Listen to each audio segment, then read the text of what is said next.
দিয়ে অসমতো আমি কাৰ্যসূচী হাতত লৈছোঁ।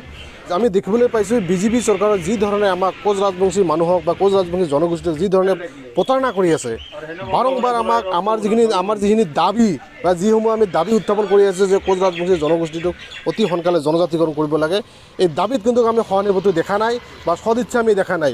যোৱাকালি আপোনালোকে গমেই পায় যি আমাৰ আলোচনা এটা আছিল 6 জনগোষ্ঠী ঐক্য মঞ্চৰ লগত, আলোচনাত মাতি মানে দুৰ্ভাগ্যজনক ক'ব লাগিব, সেই আলোচনাত উপস্থিত নাই অসমৰ মাননীয় মুখ্যমন্ত্ৰী ডাঙৰীয়া, তেখেতে দিল্লীত আছে।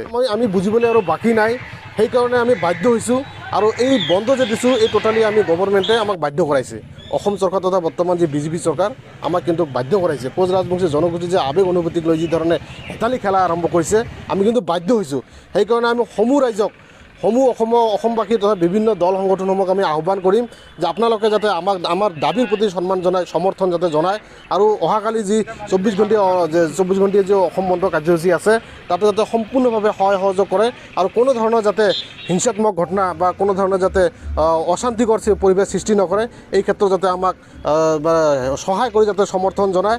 যিখিনি ছাত্ৰ ছাত্ৰী আছে তেওঁলোকে যাতে ভালকৈ যাতে পৰীক্ষা হওক বা স্কুল হওক যাব পাৰে, এই ক্ষেত্ৰত ৰেহাই দিয়া হ'ব। আৰু যিসমূহ জৰুৰী সেৱা আছে, এম্বুলেন্সকে ধৰি মিডিয়া বিভিন্ন যিসমূহ জৰুৰী সেৱা আছে, নিশ্চয় আমি ৰেহাই দিয়া হ'ব। যদি অসম চৰকাৰে ভাবিছে কোচ ৰাজবংশী জনগোষ্ঠীক আমি বা এটা ললিপপ বা আমি এটা ঠগবাজ এটা ৰাজনীতি আৰম্ভ কৰিম, এইটো কিন্তু সহ্য কৰা নহ'ব।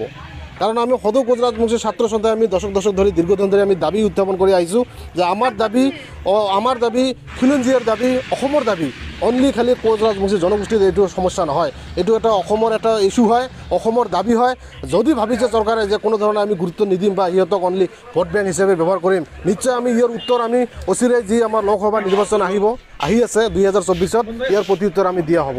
আৰু যি আমাৰ KACৰ নামত যি ধৰণে বৰ্তমান আমাক ডিভাইড কৰিলে, বৰ্তমান কিন্তু চৰকাৰৰ এইটো টোটালি আমি গম পালোঁ যে চৰকাৰে আমাক বিভিন্ন ধৰণৰ ষড়যন্ত্ৰ কৰি আমাক কিন্তু ডিভাইড ৰুল পলিচি ইউজ কৰি কিন্তু আমাক ভাগ